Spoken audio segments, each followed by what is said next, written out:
வந்து ஒரு திடப்பொருள். அது எப்படின்னு கேட்டீங்கன்னா, ஒரு லிக்விட் மாரி இருக்கும். சரிங்களா?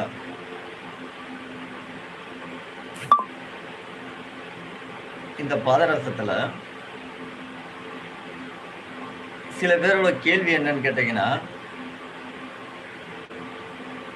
ஈயம் மணி அப்படின்ட்டு நெறைய பேர் வந்துட்டு செய்து இதுதான் பாதரசம் அப்படின்னு சொல்லி நெறைய பேர் வந்து விற்பனைக்கோ இருக்கட்டும், மத்தபடி வந்துட்டு மற்றவங்களுக்கு செய்து கொடுக்கறதுலயும் இருக்கட்டும், அத வந்துட்டு செய்து கொண்டிருக்காங்க.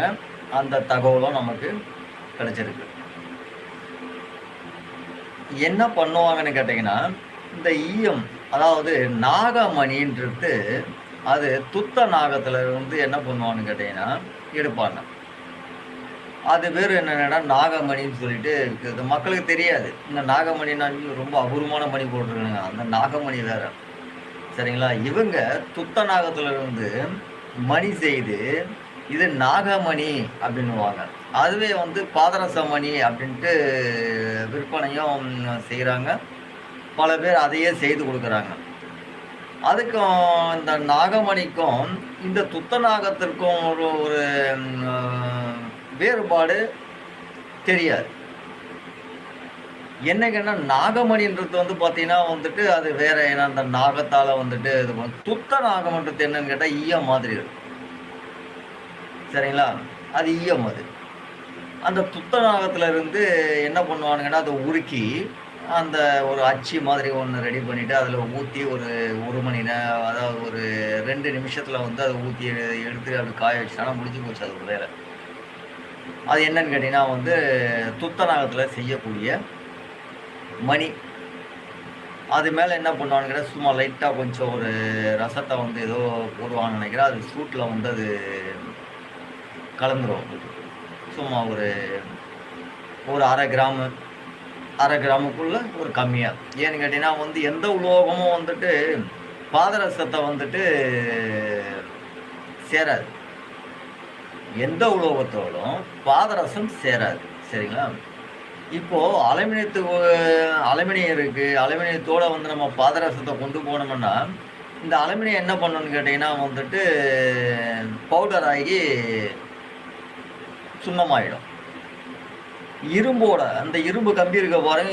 இரும்பு கம்பிய வந்து மெலிசா இருக்கக்கூடிய கம்பி. அதாவது என்னன்னா, இந்த வீடெல்லாம் கட்டும்பொழுது பார்த்தீங்கன்னா, அந்த கட்டு கம்பின்னு கட்டுவாங்க பார்த்தீங்களா? அந்த கம்பிய கொண்டு வந்து நம்ம பாதரசத்தோட அ சேர்த்தோம்னா என்ன ஆகும்னு கேட்டீங்கன்னா, அது உடைஞ்சிரும்.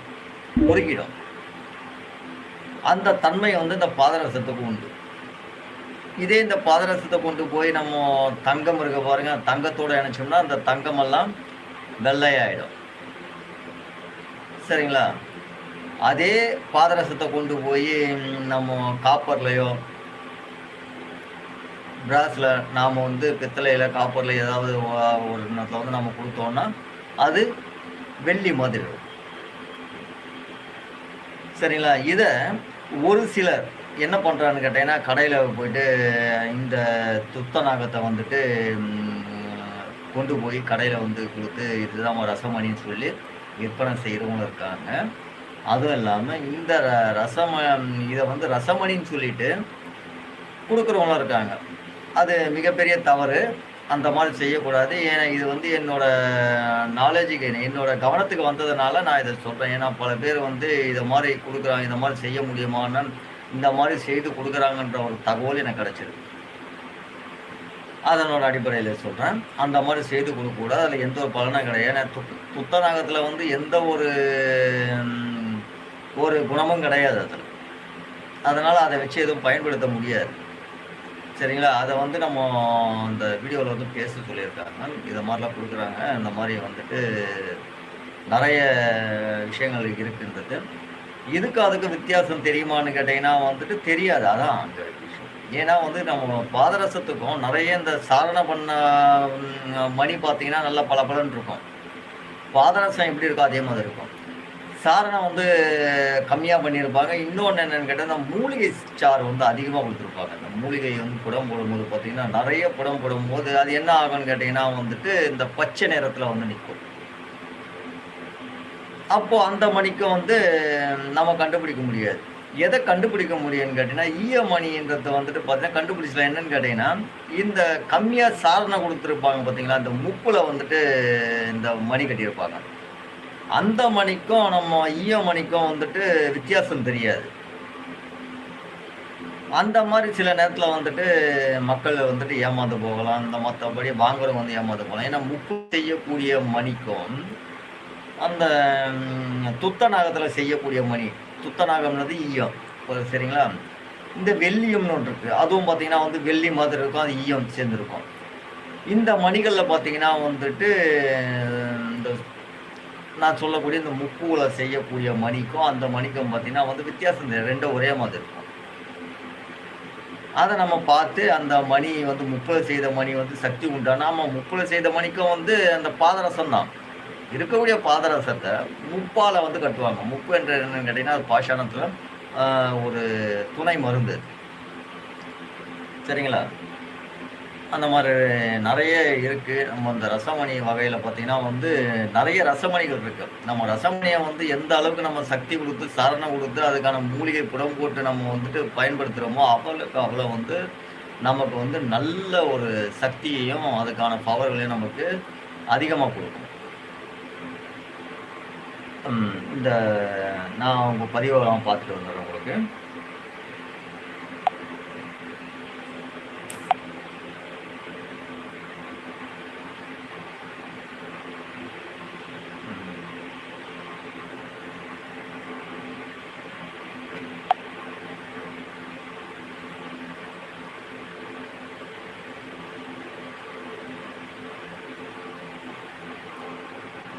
சரியான கேள்வி நீங்க கேட்டிருக்கு. செய்வினை என்பது உண்மையான ஆமாவும் இருக்கு. அது என்னன்னு கேட்டீங்கன்னா, அந்த செய்வினை என்பது வந்து ஒரு திருஷ்டி மூலியமாவும் வந்துட்டு செய்யக்கூடியது இருக்கு. அது சில பேர் வந்து வைப்பு சொல்லுவாங்க இல்லைங்களா? இந்த வைப்பு முறையில வந்துட்டு இந்த செய்வினை வந்து செய்வாங்க. அது இந்து மதம்ன்றது கிடையாதுங்க. எல்லாம் இந்த செய்வினை செய்ற அத்தனை பேரும் அசுரர்கள் தான் நம்ம சொல்ல முடியும். ஏன்னா, நல்லவர்கள், மனிதர்கள் வந்து செய்வினை என்பது செய்ய மாட்டாங்க. சரிங்களா? இந்த அசுர குணம் படைத்தவங்க வந்துட்டு இந்த செய்வினைன்றது செய்வாங்க. சரி, அவங்களுக்கு வந்து மதமெல்லாம் ஒண்ணும் கிடையாது. இந்த மதம் சார்ந்தவங்க கிடையாது. செய்வினை செய்யக்கூடியவன் அத்தனை பேருமே அசுர குலத்த அசுரனுங்க. சரிங்களா?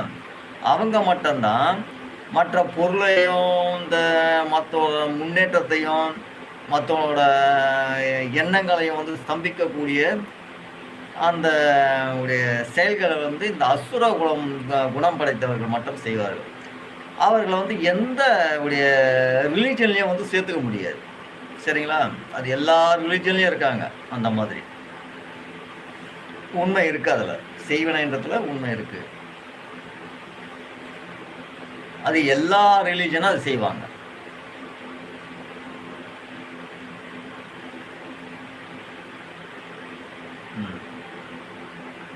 அதுல உங்களுக்கு வேற ஏதாவது சந்தேகம் இருக்குங்களா?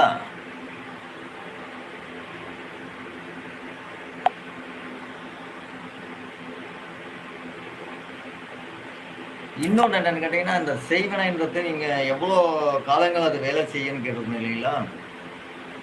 அது மாந்திரீகத்தால செய்யக்கூடிய செய்வினையா இருக்கட்டும், இல்ல வந்து உணவு வகையில வந்து குடுக்கக்கூடிய செய்வினையா இருக்கட்டும், இல்ல பதுமை செய்து அதுக்கு என்ன உடைய செய்வினை என்பது என்னன்னு கேட்டீங்கன்னா, அவனோட சக்திய வந்து முடக்குறது. சரிங்களா? அவனோட அறிவாற்றல் வந்து வேலை செய்யாம ஆக்குறது தான் அதோட வேலை. அப்ப என்னன்னு கேட்டீங்கன்னா, அது வந்து செய்யக்கூடிய ஒண்ணு உணவு பொருள்ல குடுக்கக்கூடியதோ, இல்ல வந்து மருந்துல வேற ஏதாவது கலந்து குடுக்கக்கூடியதோ, இதெல்லாம் பார்த்தீங்கன்னா வந்துட்டு ஆகாத ஒரு விஷத்தன்மையான ஒரு செயல் உடலுக்கு வந்து சேராத ஒரு மருந்த கொண்டு வந்து குடுத்துருவாங்க. ஆனா அது என்ன மருந்துன்னு தெரிஞ்சா அத வந்து முடிச்செல்லாம் எடுத்துருவாங்க. என்ன மருந்துன்னு சொல்லாம இருக்காம பார்த்தா அது சூனியம். அத யார்கிட்டயும் சொல்ல மாட்டாங்க. அது மிகப்பெரிய பாவம். இந்த செய்த அந்த வினை செய்தவனையும் சேரும். அதுக்கு துணையா இருந்தவனையும் சேரும். சரிங்களா? இது வந்து அசுர செயல். சரிங்களா? அவங்களோட பாவங்கள அவங்க தான் சரி பண்ணணும். சரிங்களா? அதனால் இந்த செய்வினை செய்யக்கூடியவனும் அசுர குணம் படைத்தவன். செய்ய சொல்கிறான் பாருங்க, அவனும் அசுர குணம் படைத்தவன். அதாவது யாரோ செய்ய சொல்கிறாங்க, நான் செய்தேன் அப்படின்னு சொன்னால் இது மிகப்பெரிய தவறு. செய்தவனும் கர்மவினை அனுபவிப்பான். சரிங்களா? செய்யக்கூடியவனும் அதே கர்மவினை தான் அனுபவிச்சு ஆகணும். சரிங்களா? அதுவும் மோட்சமெல்லாம் கிடையவே கிடையாது. சரி, அது மிகப்பெரிய பாவம். அது செய்யக்கூடாது. நம்பிக்கை இல்லாதவன் அவனோட பாருங்கள், இந்த அசுரதன்மையான குணம் உள்ளவன் தான் இந்த மாதிரியான வேலைகளை செய்வான். சரிங்களா? செய்வினை என்பது காலங்கள். இதுக்கான காலங்கள் எத்தனை காலங்கள் பார்த்தீங்கன்னா வந்துட்டு நம்ம உடலில் வந்து அதோட தன்மையை எதிர்ப்பு சக்தி, நம்மளோட உடலில் இருக்கக்கூடிய எதிர்ப்பு சக்தி இருந்தால் அந்த மருந்து வேலை செய்யாது. அதே நம்மோட எண்ண பலம், நம்மோட மனோசக்தி திடமாக இருந்தால் மாந்திரிகத்தால் செய்யக்கூடிய அந்த செய்வினையும் தவிடுபடி ஆகிடும், அதுவும் ஒன்றும் செய்யாது. பதுமையால் செய்யக்கூடிய செய்வினையாக இருந்தாலும் அந்த மனோசக்தி தனம் பலமாக இருந்ததுன்னா அந்த உடைய பதுமையால் செய்யக்கூடிய அந்த செய்வினையும் பயன் அளிக்காது. சரிங்களா? அது எதுவுமே வந்து பிரயோஜனமாகாது. அப்போ இது யாரெல்லாம் தாக்கும்னு கேட்டிங்கன்னா, குறுகிய மனப்பான்மை, பயம், பதட்டம், தவறு செய்பவன். புரியுதுங்களா? இந்த தவறு செய்தவன் இவர்களெல்லாம் வந்து அந்த செய்வன் என்பது உடனே பாதிக்கும். சரிங்களா? அதனால் நல்ல எண்ணம், நல்ல மனப்பான்மை, தர்ம குணங்கள் இதெல்லாம் உள்ளவன்கிட்ட செய்வினை பயனாகாது. சரிங்களா? அந்த செய்வினை என்பது அந்த மருந்து சாப்பிட்றாங்க. இப்போ மருந்து மூலயமா வந்து ஒருத்தருக்கு வந்து செய்வினை பண்ணுறாங்க, இல்லை பதுமை மூலயமா பண்ணுறாங்க, இல்லை மாந்திரிக மூலயமா பண்ணுறாங்க, ஏதோ ஒரு மூலயமா பண்ணுறாங்கன்னா அது வந்து ஒரு குறிப்பிட்ட 1 வருடங்கள் வந்து அது வேலை செய்யும்.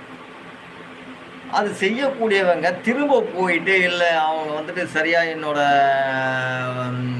தொழிலுக்கும் என்னோட சில பிரச்சனைகளுக்கு வந்து ரொம்ப தடையாக இருக்காங்க, நான் இவ்வளோ பணம் கொடுக்குறேன், நீ அதை செய்து கொடுங்கன்னா அது மறுபடியும் வந்து அவங்கள தூண்டி விடுற மாதிரி இருக்கும். அப்போது இது என்னதுன்னா, இது பாவத்தை வந்து குறிக்கும், கர்மத்தை குறிக்க ஆரம்பிக்கும், கர்ம வினையை சேர ஆரம்பிச்சிடும். சரிங்களா? இதுக்கு இந்த மாந்திரிகத்தால் இந்த செய்வினை செய்யக்கூடியவங்க, சரிங்களா, இவங்களுக்கு விமோசனமே கிடைக்காது. சரிங்களா? அது செய்யக்கூடாது.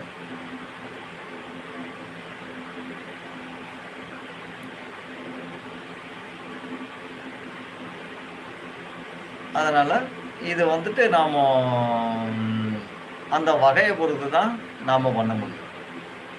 சரிங்களா? இந்த மாந்திரிகத்தால் செய்யக்கூடிய செய்வினை இருந்தால் அதை வந்து என்ன பண்ணலான்னு கேட்டிங்கன்னா வந்து இந்த எந்திரம் இருக்கு இல்லைங்களா, இந்த கிரக எந்திரமாக இருக்கட்டும், இந்த மாதிரி சில எந்திரங்கள் இருக்குது. அந்த எந்திரத்தை வந்து நாம் வந்துட்டு எழுதி நாம் அதுக்கு வீட்லேயோ இல்லை நாம் வந்துட்டு உத்தியோகம் செய்யக்கூடிய இடத்துலையோ நாம் அந்த எந்திரத்தை வைத்தோம்னா அதோட இருக்கக்கூடிய செய்வினை, தாந்திரிகத்தால் செய்யக்கூடிய செய்வினையாக இருக்கட்டும், இல்லை பதுமையால் செய்யக்கூடிய செய்வினையாக இருக்கட்டும், இதெல்லாம் வந்துட்டு கொஞ்சம் கொஞ்சமாக விலகி போயிடும்.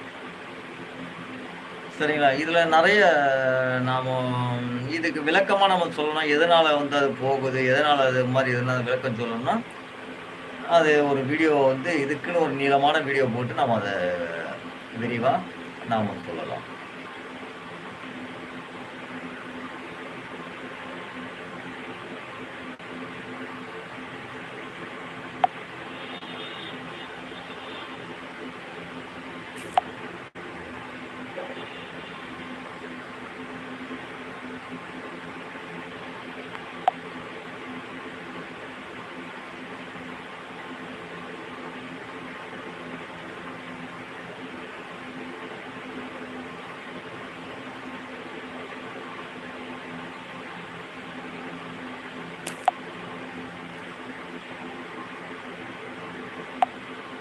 சரி.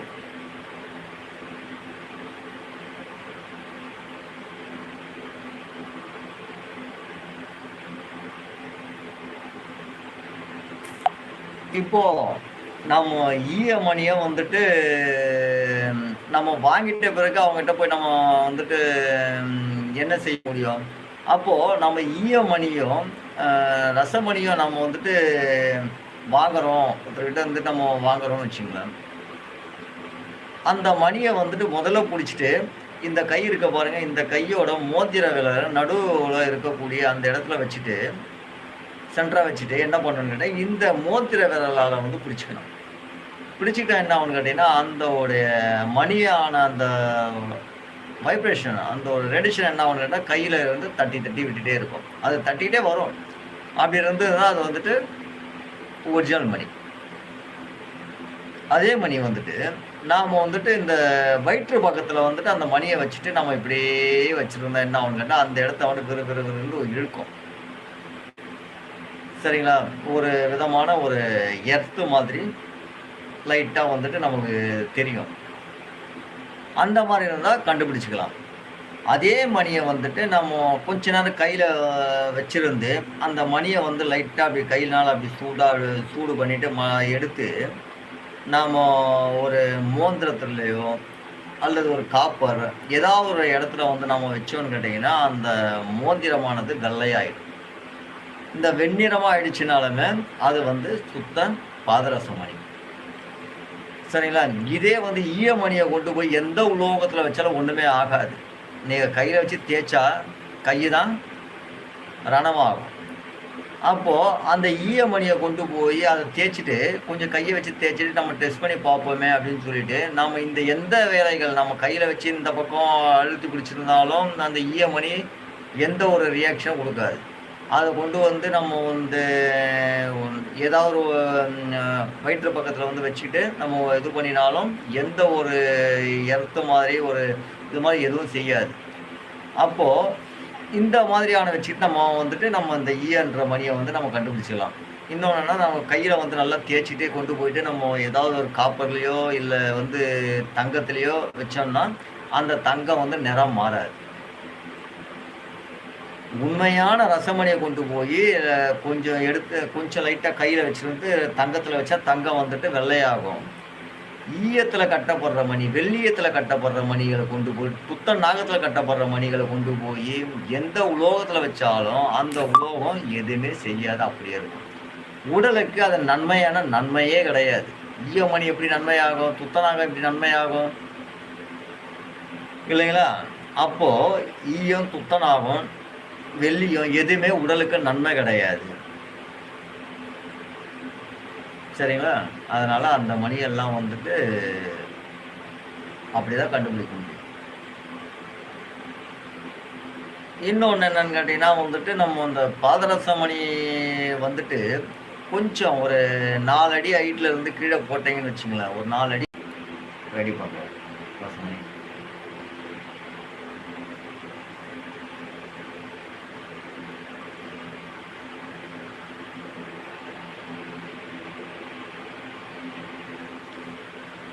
வணக்கம் தினேஷ் சார்.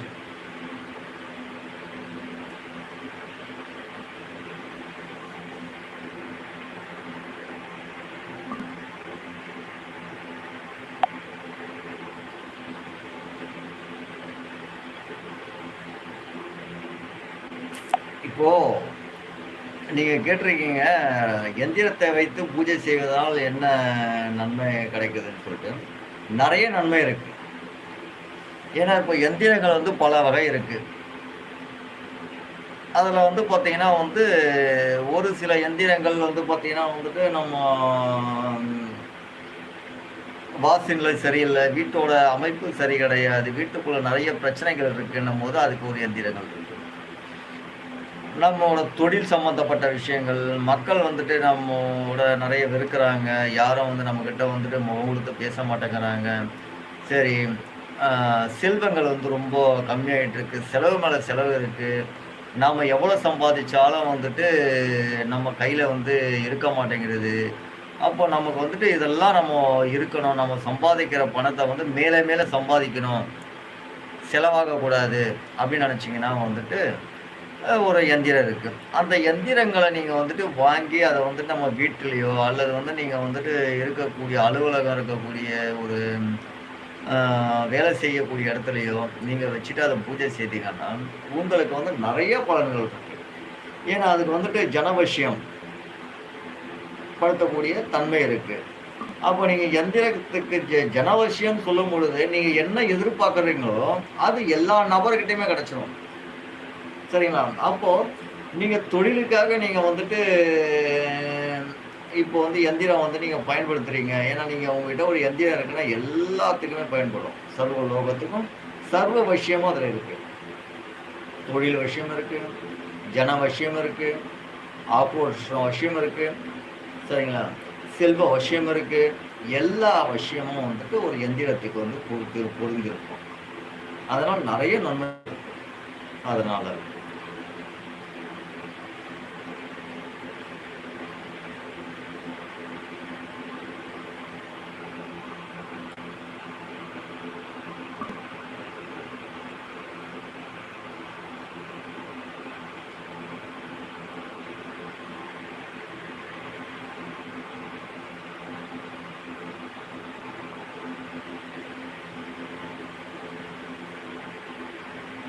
நன்றி சார்.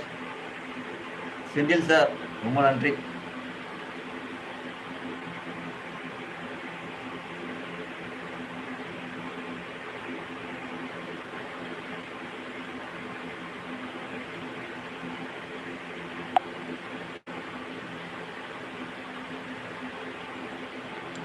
கண்டிப்பா. இந்த மந்திரம் என்பது எப்படி சித்தி ஆகணும் அப்படின்னு கேட்டீங்கன்னா, ஒரு மந்திரம் வந்து நம்ம வந்துட்டு சித்தி பண்ணணும். என்ன மாரி சித்தி பண்ணணுன்றது இருக்கு.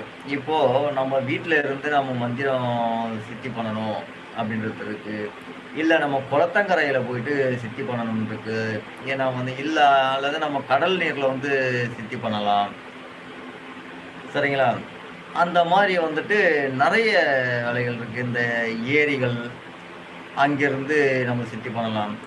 அப்படி சித்தி பண்ணும்போது என்னன்னு கேட்டீங்கன்னா, நாம வீட்ல இருந்து நம்ம வந்துட்டு சித்தி பண்ணணும் அப்படின்னா என்ன பண்ணணும்னு கேட்டீங்கன்னா வந்துட்டு ஒரு பலாப்பழம் எடுத்துக்கணும்.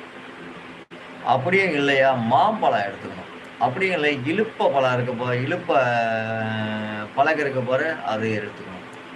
இந்த மாரி பலகையை எடுத்துக்கிட்டு நாம வந்துட்டு கீழ நாம வந்துட்டு உட்கார்ந்து மந்திரங்கள் வந்து உச்சாரணம் செய்யக்கூடிய அளவுக்கு ஒரு பலகையை வந்து தயார் பண்ணிக்கிட்டு, அந்த பலகையில உட்கார்ந்துக்கிட்டு தான் நாம மந்திரம் வந்து சித்தி செய்ய முடியும். ஏன்னா, நாம மந்திர சித்தி செய்யும் பொழுது, நம்மோட பூமியோட அ இ நம்மோட சக்திகள வந்து பூமி இழுத்துக்கும். எப்படின்னு கேட்டீங்கன்னா, நாம வந்து நம்மோட ஆற்றல வந்து நாம வந்துட்டு எந்த ஒரு இதுவும் இல்லாம இடைப்பட்ட இடத்துல வந்து பார்த்தீங்கன்னா,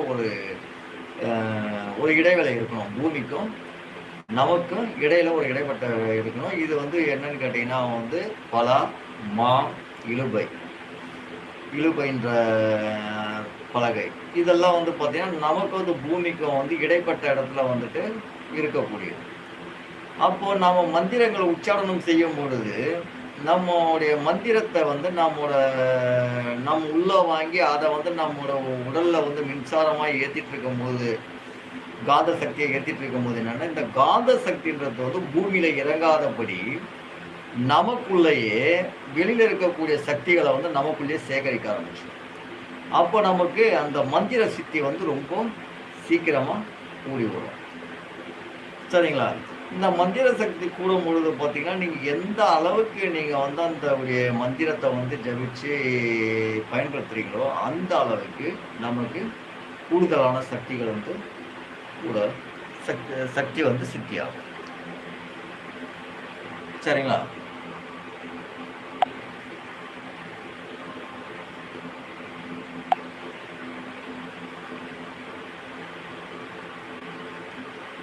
இது ஒண்ணு. இன்னொன்னு நான் தண்ணீல இருக்கிறத பத்தி சொன்னேன் இல்லையா? ஏன்னா வந்து நம்ம இதே மந்திரத்த வந்து நம்ம என்ன பண்ணணும்னு கேட்டீங்கன்னா, உச்சாரணத்த வந்துட்டு இந்த தண்ணிக்கு உள்ள வந்து நம்ம தண்ணீல வந்து ஒரு கழுத்தளவு நாம தண்ணீல உட்கார்ந்துக்கிட்டோ, இல்ல நின்னுக்கிட்டோ நாம வந்து அந்த மந்திரத்த உச்சாரணம் செய்யும் பொழுது, இந்த வெளியிலேருந்து வரக்கூடிய அந்த கதிர் இருக்கு, அதோட காந்த சக்தி இருக்க பாருங்க, தண்ணியோட வழியில் பட்டு அது நமக்கு வந்து கொடுக்கக்கூடியது. சரிங்களா? அப்படியும் நாம வந்து சித்தி பெறலாம். இதுதான்.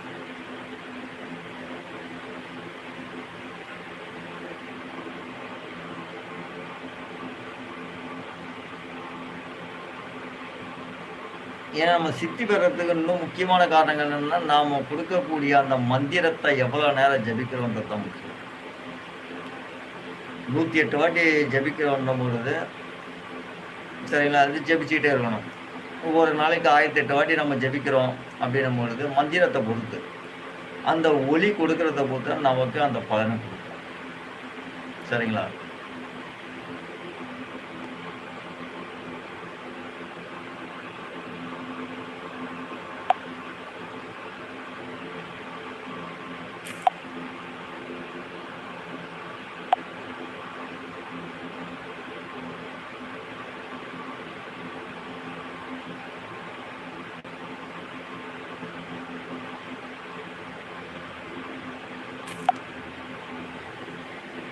கண்டிப்பா. அந்த ரசமணியை பொறுத்தவரையிலும் ஏதாவது ஒரு பிரச்சனைய காட்டுறது. சரிங்களா? நீங்க ரொம்ப கவனமா இருக்கணும். சரிங்களா? ஒரு ரசமணியை வந்து போட்டிருக்கீங்க, அதோட இது கஷ்டங்கள் குடுக்குதுன்னு வந்து இந்த கஷ்டத்த வந்து அதிகமா வந்து வெளிப்புறமா இருக்கட்டும், உங்களோட இடத்துல இருக்கக்கூடியது ரொம்ப ரொம்ப கவனமா இருக்கணும். அந்த கவனத்துக்காக தான் இந்த மணியாகப்பட்டது அந்தோடைய நேரங்களை வந்து உங்களுக்கு இந்த மணி மூலமா வந்து உங்களுக்கு காட்டுது. சரிங்களா?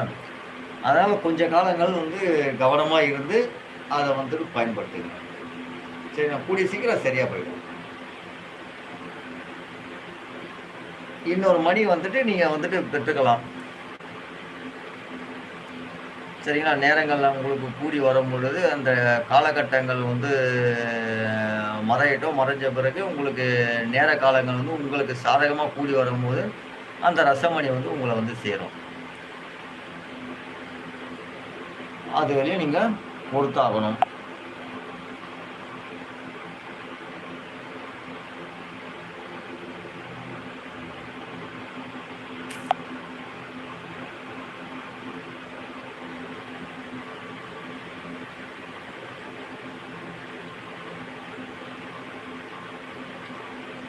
ஏன்னா உன்னோட அப்பா வந்து ரசமணி போடும் காலம் இது இல்ல. அதனால தான் அந்த ரசமணி வந்து அவர்கிட்ட வந்துட்டு நிக்காததுக்கு காரணம். அது கூடிய சீக்கிரத்துல வந்து அவர் ரசமணி போட ஆரம்பிச்சுருவாரு. ரசமணி போட்ட பிறகு எல்லாம் சரியாகும். அது வரையும் பொறுத்திருங்க. பொறுத்திருந்து ரசமணிய வந்து அணியலாம் நீங்க.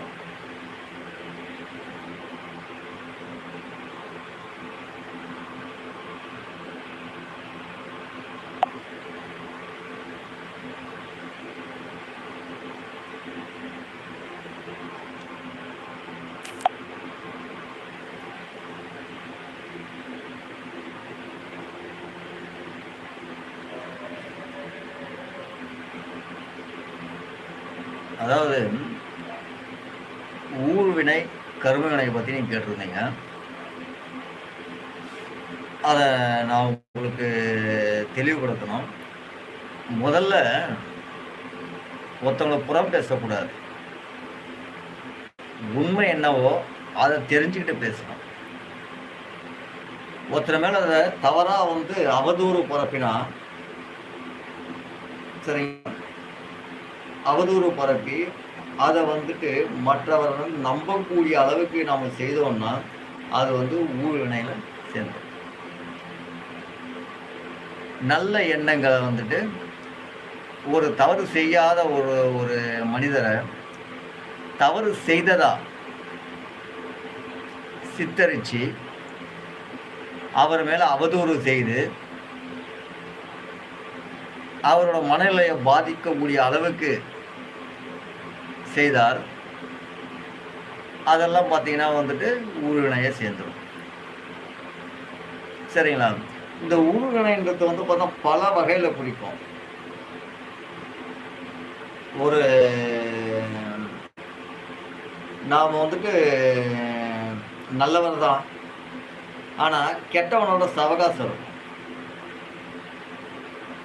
அது என்ன பண்ணணும்னு கேட்டிங்கன்னா, கெட்டவனோட நாம் நெருங்கி பழகினதுனால அந்த வினை நம்மளையே சேரும்.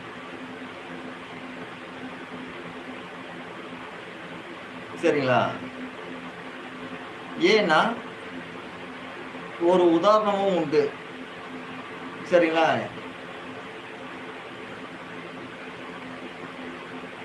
அது மாதிரி நிறைய நம்ம சொல்லலாம்.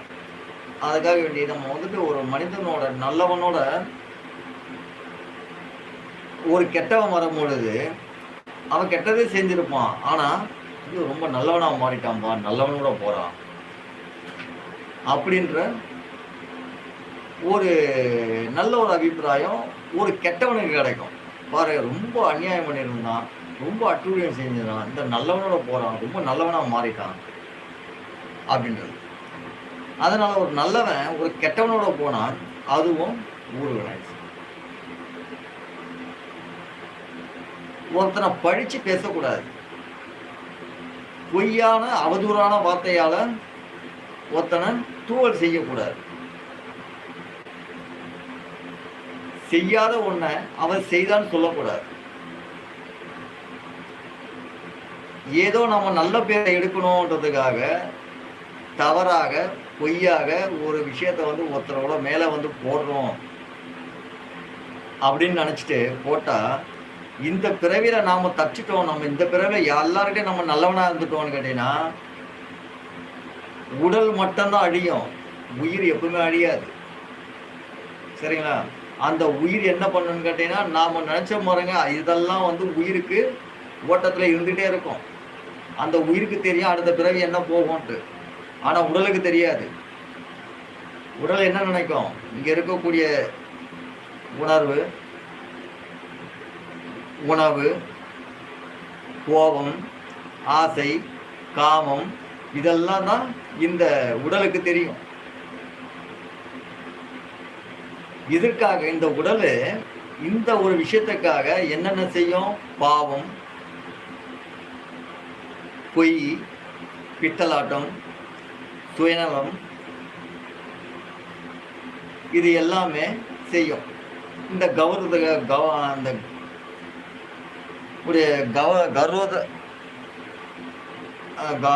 கௌரவத்துக்காக என்ன பண்ணணும்னு கேட்டிங்கன்னா, நம்மோட செயல்களை அறியாமையால் விட்டுறது. சரிங்களா? தவறாக வழி நடத்த போகுது. அந்தஸ்து இதெல்லாம் கிடையாது. மனிதனோட எண்ணங்கள் தூய்மையாக இருக்கணும், நல்ல சுத்தமாக இருக்கணும். சரிங்களா? இந்த அந்தஸ்து, கௌரவம் இதெல்லாம் பார்த்தா ஊர்வினையில் சேர்ந்துடும். சரிங்களா? பொய், பித்தலாட்டம், பிறர் மேலே அவதூறு சொல்கிறது, இதெல்லாம் ஊர்வினையில் சேர்ந்துடும். நாம் இக்காலத்தில் மற்றவங்க நல்லவங்க மாதிரி இருக்கிறோம், நமக்கு எல்லாம் நல்லவங்க மாதிரி நம்ம காட்டிக்கணும்னு நினச்சா இது காட்டிக்க முடியாது. அது ஊர்வினையில் சேர்ந்துடும். சரிங்களா? நாளைக்கு இந்த காலங்கள் நாம் இருக்கிற வரையும் நாம் கௌரவமாக இருக்கிறோம் நினைக்கிறோம். கிடையவே கிடையாது. உயிருக்கு அழிவே கிடையாது. உடலுக்கு அழிவு உண்டு, அது மறையும். இந்த உடல் எத்தனை உடல் ஒன்றாலும் மாற்றிட்டு போயிடும். ஆனால் உயிர் ஒன்று தான். கூட்டுக்குள்ளே வரும், மறுபடியும் போகும், மறுபடியும் வரும், மறுபடியும் போகும். இதுதான் இந்த உயிருக்குள்ளது. இந்த உயிர் எதையும் மறைக்காது, எல்லா தோஷத்தையும் வாங்கி வச்சிருக்கோம். சரிங்களா? இதனால நல்ல எண்ணமும் நல்ல தூய சிந்தனையும் தர்ம குணங்களும் ஒரு மனிதனுக்கு இருக்கும். அதுதான் மனித குணம். மனித குணத்துக்குள்ள கர்வம் வரக்கூடாது, புறம் பேசக்கூடாது, பொய் சொல்லக்கூடாது, நல்ல எண்ணம் இருக்கணும்.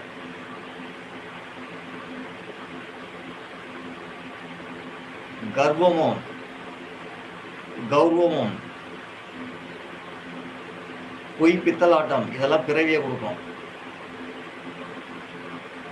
இன்னைக்கு என்ன செய்துட்டு போறோமோ அடுத்த பிறவியில விட்டது பார்த்தியா, அந்த விட்டதை அடுத்த பிறவியில செய்யும். ஒருத்தருக்கு ஒன்று செஞ்சுட்டு போறோம்னா, ஒரு கெடுதல் பண்ணிட்டு போறோம்னா, அந்த கெடுதல்ல செய்யறாங்க பார்த்தீங்களா, அவங்க தான் அந்த கெடுதலில் போய் மாட்டுவாங்க அடுத்த பிறவியில. சரிங்களா? என்ன சூது செய்யறாங்களோ அந்த சூதுல அடுத்த பிறவியில போய் அந்த சூதுல போய் மாட்டிப்பாங்க. ஏன்னா அதை தான் அந்த அவுத்து விட முடியும். அந்த சிக்கலை இவங்க தான் உடைக்கணும். ஏன்னா இவங்க தான் உருவாக்கியிருக்காங்க. சரிங்களா? நாம இந்த பிறவில நம்ம தப்பிச்சிட்டோம் நினைப்போம். சரிங்களா? இந்த உடலை விட்டு தப்பிச்சிடலாம். இன்னொரு உடல் இருக்கு.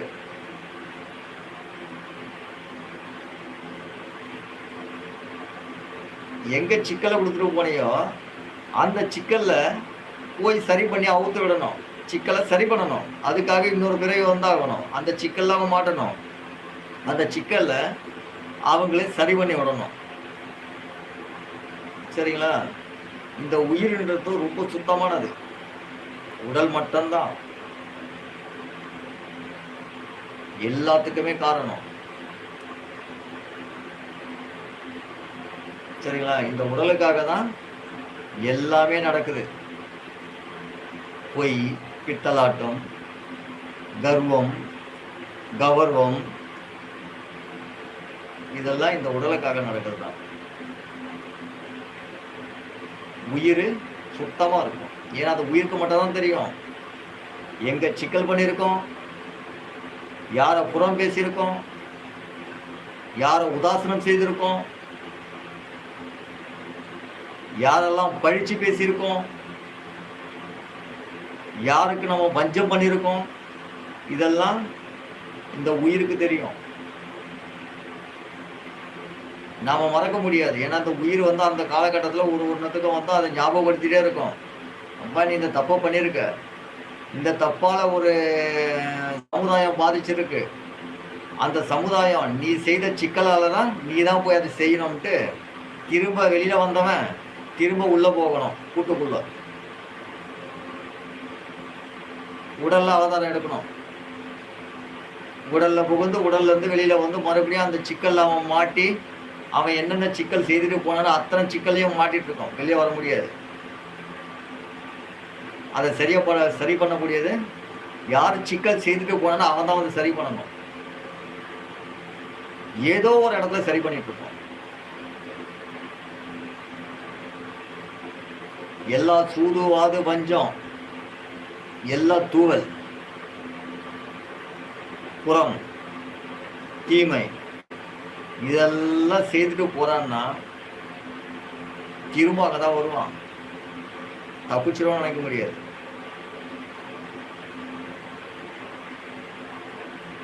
ஏன்னா இந்த ஆத்மான்றது உடல்ல இருக்க வெளியதான் பொய் சொல்லும்.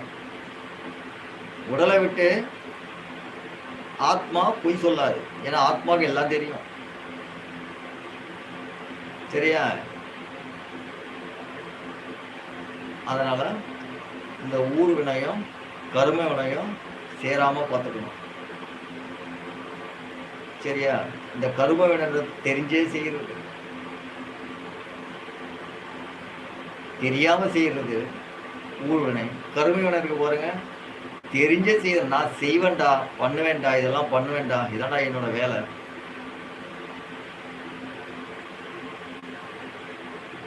அந்த மாதிரி ஒரு மனிதனை கஷ்டம் கொடுக்கணும், அவன் கஷ்டப்படுத்த பார்த்து நான் ரசிக்கணும், நான் சிரிக்கணும் அப்படின்னு நினைச்சா அது கர்மத்தில் போயிடும்.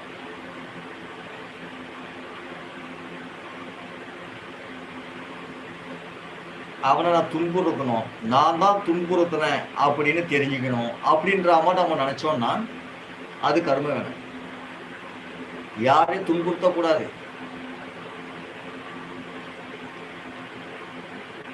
புரியுதுங்களா? ஒரு உதாரணத்துக்கு சொல்றேன். எல்லா மனிதர்களும் நல்லா இருக்கணும். மனிதனோட குணம் என்னன்னு கேட்டீங்கன்னா, மனிதனுக்கு அசுர குணம் வரக்கூடாது. மனித குணம் மட்டும் தான் இருக்கணும். எல்லாரையும் சமமா பார்க்கணும். எல்லா மனிதர்களும் சமமா பார்க்கணும். தவறு செய்யறானா ஒரு மனிதன், அப்பா நீ தவறு செய்யக்கூடாது, இது தவறு செய்தா இந்த வழியை கொண்டு போகும் அப்படின்னு நம்ம சொல்லிக் கொடுக்கணும். மனிதனோட குணமே அதுதான். மனிதனுக்கு தப்பான ஒரு வழியை காட்டக்கூடாது. ஒரு மனிதன் இன்னொரு மனிதனுக்கு நல்வழியை மட்டும்தான் காட்டணும்.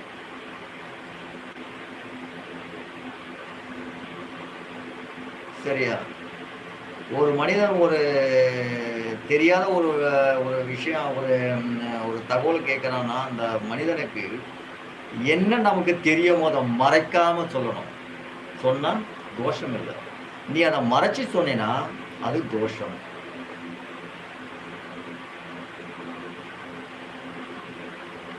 புரியுதா? மறைக்க கூடாது. ஒரு மனிதன் ஒரு கேள்வி கேட்கறாங்க உங்ககிட்டன்னா அது உன் மனதுல இருந்ததுன்னா அது அந்த மனிதனுக்கு சொல்லும். தப்பா சொல்லக்கூடாது. தப்பா சொன்னா அது தோஷம்.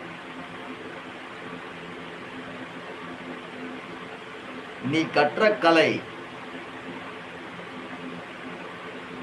ஒருவன் கேட்கறான்னா அவனுக்கு கொடுக்கணும் அப்படின்றது மனதால அறிஞ்சு இவன் நல்லவன், இந்த கலையை இவன் இடத்தில் வந்து நம்ம கொண்டு போய் சேர்த்தா இந்த கலை அழியாம நல்லவர்கள் 4 பேருக்கு வந்து இந்த கலையை வந்து கொண்டு போய் சேர்ப்பான் அப்படின்னா அவனுக்கு அந்த கலையை சொல்லணும். இதே ஒரு கலையை ஒரு அசுர குணம் படைத்தவன் வந்து நான் உன்கிட்ட கத்துக்கணும், இந்த கலையை நான் கத்துக்கொடுன்னா அவன் மனநிலையை அறிந்து அதை அவனுக்கு கொடுக்கக்கூடாது. அவனை வேற திசையை நாம காட்டி விடணும். ஏன்னா அவன் மற்ற திசைக்கு தான் சரியா இருக்கும். சரிங்களா? அந்த மாதிரி ஒரு மனிதன் ஒரு உண்மையை வந்து கேட்கறான், இது எனக்கு கொடுக்க முடியுமா அப்படின்னா அவன் மனிதனாக இருந்தால் அவனுக்கு நீ நல்வழியை மட்டும்தான் காட்டணும். இதை நாம வந்துட்டு காட்டினா இவன் வந்துட்டு நம்ம விட நல்லா வளர்ந்துருவானே அப்படின்ற எண்ணம் வச்சேன்னா தோஷத்துல முடியும். ஏன்னா அவனுக்கு கூடிய ஒரு பொருள் உங்ககிட்ட இருக்கு, ஒரு அறிவு இருக்கு, அந்த சிந்தனை இருக்கு, உங்ககிட்ட வந்து அவனுக்கு அவனோட வளர்ச்சிக்கான ஒரு திட்டம் வந்து உங்ககிட்ட இருக்கு. நம்ம உங்ககிட்ட வந்து கேட்கறானமோ அந்த வளர்ச்சிக்கான திட்டத்தை நீ உங்ககிட்ட இருந்ததுன்னா அதை சொல்லி கொடுக்கணும். அந்த வளர்ச்சிக்கான திட்டம் உங்ககிட்ட இருக்கு, இதை நம்ம சொல்லிட்டா இவன் வளர்ந்து போயிடுவான், நாம் இதை சொல்லக்கூடாதுன்னு நினைச்சா அந்த தோஷத்துக்கு ஆளாகுவார். சரிங்களா? அதெல்லாம் வினையில சேர்ந்து ரொம்ப புத்திசாலி நினைச்சுக்க முடியாது. இத புத்திசாலியும் ஒண்ணும் கிடையாது. சரியா? அவன் வந்து கேட்டான், அவனுக்கு தெரியாம நான் மறைச்சு வச்சுட்டு இருக்கேன், அது சொல்லவே இல்லை சொன்னா அவன் ரொம்ப பெரிய ஆள் ஆயிடுவான் அப்படின்னு நினைச்சா புத்திசாலித்தனம் கிடையாது, முட்டாள்தனம். கர்மத்தை சேர்த்துக்கிறோம்னு அர்த்தம், சூதுகளை சேர்த்துக்கிறோம்னு அர்த்தம்.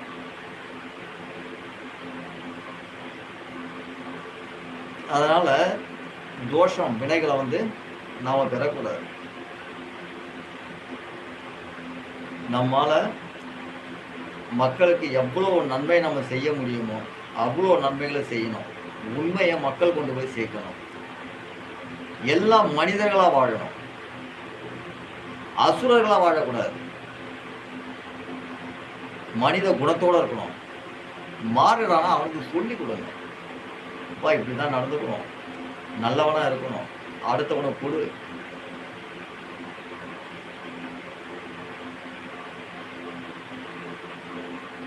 பசின்னு ஒருத்தன் வரானா, பசிக்கு நம்ம கிட்ட ஏதாவது இருக்கா? சாப்பாடு. நம்ம கிட்ட பணம் இருக்கா? பணம் இல்லைன்றானா, ரொம்ப கஷ்டப்படுறானா, இருக்கிற பணத்தை கொஞ்சம் கொடு. அவனை வாழ வைக்கிறதுக்கு ஏதாவது ஒரு வழி இருந்தா சொல்லு. அதுல எந்த தோஷமும் வராது. அதுல என்ன வரும்னு கேட்டா புண்ணியங்கள் மட்டும் வரும். எவ்வளவுக்கு எவ்வளவு மனிதர்களுக்கும் நாம நன்மையை செய்யறோமோ அவர்கள் அவ்வளோ நம்ம புண்ணியங்கள் தான் செய்யணும். எவ்வளவுக்கு எவ்வளவு ஒரு மனிதனை புறமும் வஞ்சகமும் ஒரு மனிதனை ஒதுக்குறோமோ தூவல் செய்யறோமோ இதெல்லாம் தோஷத்தை அடிப்படையா ஊட்டும். அதுல உன்னோட மனித தன்மை கிடையாது, அசுர தன்மையை காட்டும்.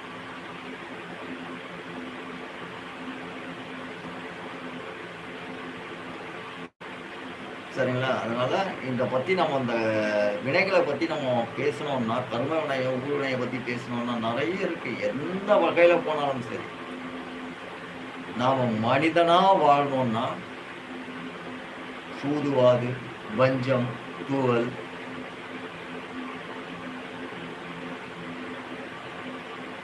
பொறாமை இதெல்லாம் இருக்கக்கூடாது. நல்ல குணம் இருக்கணும், நல்ல எண்ணங்கள் இருக்கணும். அடுத்தவனை தகுதி இருக்குதுன்னா அவனை வந்துட்டு உயர்த்திவிட பார்க்கணும். நன்மையை செய்யணும். போலி வேஷம் போடக்கூடாது.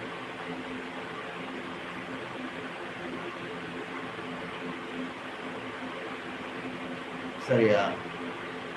உன்னோட புத்திசாலித்தனம் இன்னொருத்தர் கெடுத்துட்டோமே நினைக்க கூடாது.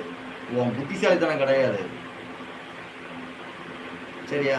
அடுத்தவங்க கெடுக்கத்துல தோஷம்தான் வரும். ஒருத்தரோட முன்னேற்றத்தை கெடுக்கிறதுனால உனக்கு என்ன வரும்? தோஷம் வரும். அவனுக்கு கிடைக்க வேண்டிய பொருளை நீ எடுத்து அபகரிக்கிறதுனால அதோ தோஷம் வரும். அவர்கள் கடந்துட்டு போயிடுவாங்க, விட்டுட்டு போயிடுவாங்க, தோஷத்தை விட்டுட்டு போயிடுவாங்க. அனுபவிச்சுட்டு போடான்ட்டு, அனுபவிச்சுட்டு போங்கன்ட்டு. ஆனா அதுல தோஷம் இருக்கு.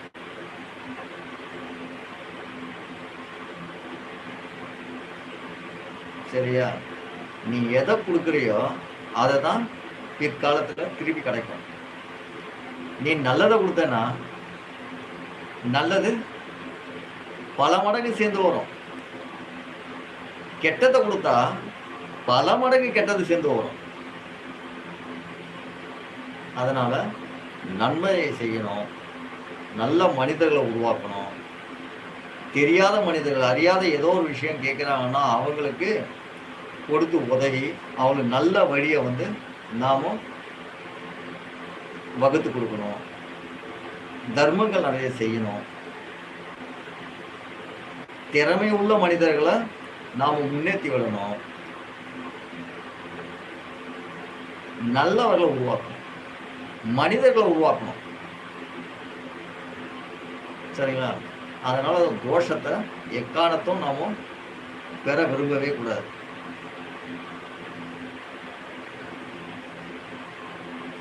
சரிங்களா?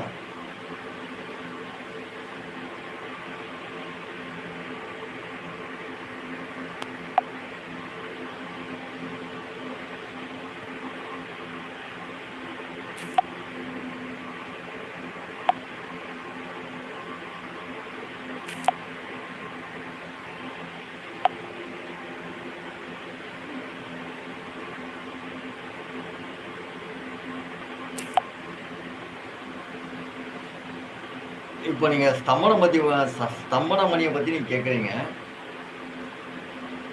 இந்த ஸ்தம்பன மணி என்னன்னு கேட்டீங்கன்னா, அதுக்கு நிறைய இந்த மூலிகை ஸ்தம்பன மணி உடனே நம்ம செய்ய முடியும்னா காலதாமதம் ஆகும். அந்த ஸ்தம்பன மணி என்ன பண்ணணும்னு கேட்டீங்கன்னா, அந்த ஸ்தம்பன மணிக்கு நிறைய புடமிட்டு அதோட சாரணை ஏற்றி அது எப்படி பார்த்தாலும் ஒரு 6 மாதம் 1 வருஷம் ஆகும். அந்த ஸ்தம்பன மணி என்பது என்னன்னு கேட்டீங்கன்னா ஒரு குறிப்பிட்ட தூரங்கள் அதோட ரேடியேஷன், ஏன்னா இது அவ்வளோ அறிவியல் இருக்கு. சரியா? இந்த அறிவியலுக்கும் மனிதர்களுக்கும் நிறைய தொடர்பு இருக்கு. ஒன்றும் இல்லை, இப்போ நம்ம ஒரு எலக்ட்ரானிக் ஐட்டம் எடுத்துக்கோங்க.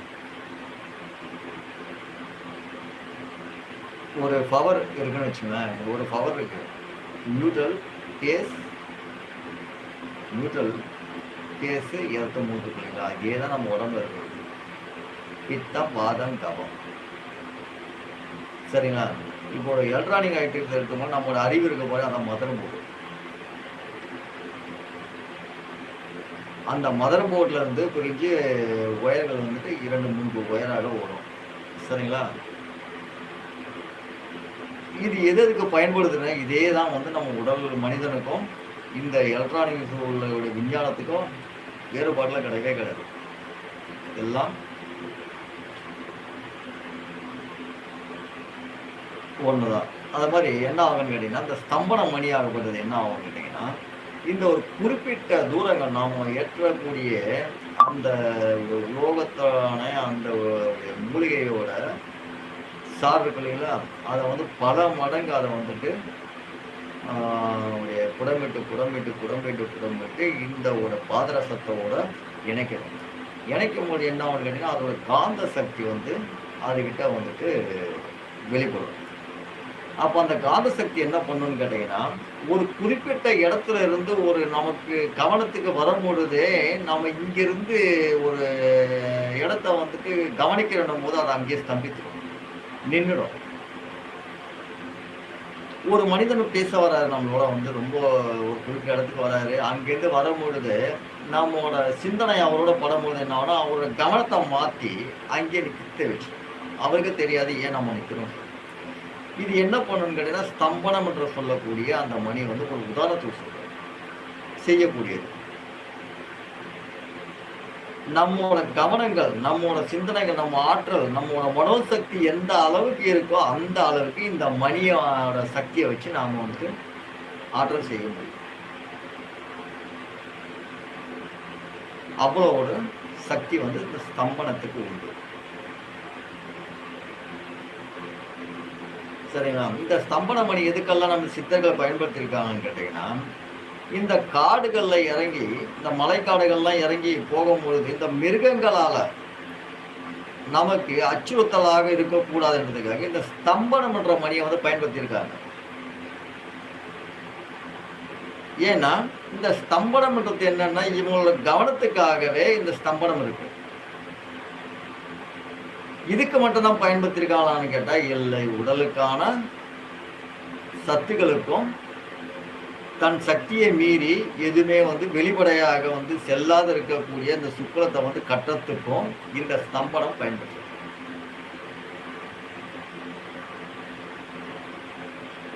சரிங்களா. இந்த ஸ்தம்பனம் என்பது கட்டுறதுக்கு பயன்படுறது, நிறுத்தத்துக்கு பயன்படுது. அப்போ இந்த மணி வந்துட்டு பெரும்பாலும் இந்த மணியை வந்து பயன்படுத்தும் போது சில மிருகங்களோட அச்சுறுத்தலை முறியடிக்கிறதுக்காக தான் இந்த ஸ்தம்பன மணி வந்து பயன்படுத்துறதுக்காக உடல் ரீதியாகவும் இந்த மணி வந்துட்டு அவங்களுக்கு பயனாகிருக்கு. சரிங்களா. இந்த ஸ்தம்பன மணிக்கு அவ்வளோ சக்திகள் உண்டு. இதை அந்த ஸ்தம்பனத்தை பற்றி நாம் வந்துட்டு சொல்லிக்கிட்டே போகலாம். ஏன்னா நிறைய இந்த குழந்தைங்களும் நிறைய பார்ப்பாங்க. ஏன்னா இந்த ஸ்தம்பனம்ன்றது எதுக்கெல்லாம் பயனாகுது. ஏன்னா நிறைய பேர் வந்து பார்த்தீங்கன்னா இந்த ஸ்தம்பன மணி வந்து நிறைய கல்யாணம் ஆனவங்க, இல்லை வேற மாதிரியான சிந்தனைகள் உள்ளவங்க, அவங்களெல்லாம் இந்த மணி வந்து ரொம்ப பயன்படும். ஏன்னா இந்த ஸ்தம்பன மணின்றது என்னன்னு கேட்டீங்கன்னா, நம்ம உடல்ல இருக்கும் பொழுதே இந்த சுக்லத்தை வந்து கட்டி நிறுத்திடும். சரிங்களா. அப்போ இது கட்டி நிறுத்துதுன்னா அப்போ என்னத்துக்கு அதை பயன்படுத்துவாங்க அவங்க? பல பேர் பயன்படுத்த முடியும். இது சித்தர்கள் எதுக்காக பயன்படுத்துறாங்கன்னா இந்த மிருகங்களை அச்சுறுத்தலை முறியடிக்கிறதுக்காக பயன்படுத்த முடியும். சரி, அவங்க கவனத்துக்குள்ள எந்த ஒரு மிருகமும் வந்துட்டு எந்த ஒரு துஷ்ட மிருகங்களும் வந்துட்டு அவங்களோட அருகையில வராமல் இருக்கிறதுக்காக இந்த ஸ்தம்பன மணியை வந்து அவங்க வந்து பயன்படுத்திருக்காங்க. பல வகையில இந்த ஸ்தம்பன மணி பயன் கொடுக்கும். சரிங்களா. நிறைய சொல்லிட்டு போலாம் ஸ்தம்பன மணியை பத்தி. இக்காலத்துல வந்து எதுக்கெல்லாம் பயன்படும், இக்காலத்துல வந்து நிறைய அநேக விஷயத்துக்கு இந்த மணி வந்து பயன் கொடுக்குது. எந்த மாற்றமும் கிடையாது. பல விஷயங்களை பயன்படுத்து இந்த ஸ்தம்பன மணி.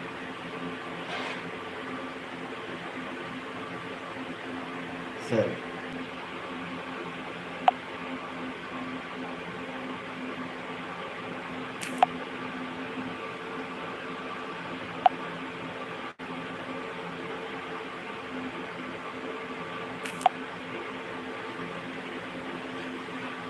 இந்த ஸ்தம்பன மணியை பொறுத்தவரையிலும் எல்லாமே அணியலாம். எல்லாருமே அணியலாம்.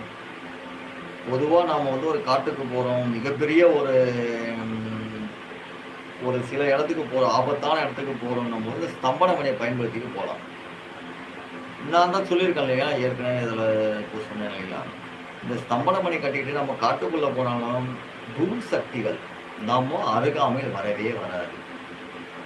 அப்போ துஷ்ட மிருகங்கள் நம் அருகாமையில் வராது. சரிங்களா? நம்மளையும் அது பாதுகாத்துக்கும். வரக்கூடிய துஷ்ட மிருகங்களையும் துர்சக்திகளையும் அது என்ன பண்ணும்னு கேட்டிங்கன்னா அங்கங்கேயே அதோட கவனத்தை அதோட ரேடியேஷனில் அது கிட்ட வராத அளவுக்கு அது ஸ்தம்பித்து வைக்கக்கூடியது தான் இந்த ஸ்தம்பன மணியோட வேலை. இதுக்கு வந்து இதுக்குன்னு பயன்படுத்திக்கலாம். ஏன்னா ஸ்தம்பன மணி எல்லாமே பயன்படுத்தலாம், தவறு கிடையாது. இந்த ஸ்தம்பன மணி பயன்படுத்தும் போது யோகா நம்மளோட மெடிடேஷன் ரொம்ப பலமாக இருக்கணும். ஒரு ஸ்தம்பன மணியோ இல்லை யோகா மணியோ இந்த குளிகை மணியோ எந்த மணி பயன்படுத்தினாலும் மெடிடேஷன் ரொம்ப முக்கியம். ஏன்னா நம்ம ஒரு குறிப்பிட்ட அளவு தான் நம்ம வந்து மணி வந்து ஒரு சாதாரண மனிதர்கள் போட முடியும். அப்போ குறிப்பிட்ட மணிக்கு மேலே நாம் வந்துட்டு ஒரு 18 கிராமுக்கு மேலே ஒரு 18 கிராமுக்கு மேலே நம்ம வந்து ஒரு மணி போடணும் அப்படின்னா வந்துட்டு நம்ம உடல் தன்மை கொஞ்சம் பிராணய வழிகளை வந்து நாம் கண்டிப்பாக அதை கடைபிடிச்சாகணும். இந்த பிராணய பயிற்சிகளை நம்ம கடைபிடிச்சோம்னா நீங்கள் எந்த அளவுக்கான உடைய மணிகளையும் நாம் அணிய முடியும். ஏன்னா இப்போ நம்ம ஸ்தம்பன மணி பண்ணணும்னும் பொழுது இந்த ஸ்தம்பன மணிக்கு தேவையான அத்தனை குடங்களை நாம் வந்து போடணும். ஏன்னா வந்து நம்ம இயல்பாக வந்துட்டு ஒரு 20 நாளில் ஒரு மணி நம்ம ரெடி பண்ணி கொடுக்குறோம் பொழுது இது வந்து பார்த்திங்கன்னா வந்து 6 மாதம் ஆகும், 1 வருடம் ஆகும். எவ்வளோக்கு எவ்வளோ நாம் வந்து அந்த ஸ்தம்பன மணிக்கு நாம் வந்து சாரணையும் குடமும் நம்ம போடுறோமோ அவ்வளோ எவ்வளோ வந்து காந்த சக்தி வந்து அது கொடுக்கக்கூடிய ரெடிஷன் சக்தி அது கொடுக்கும். சரிங்களா? இதுதான் அந்த மணியோட ஸ்தம்பன மணிக்கு இருக்கக்கூடிய சக்தி.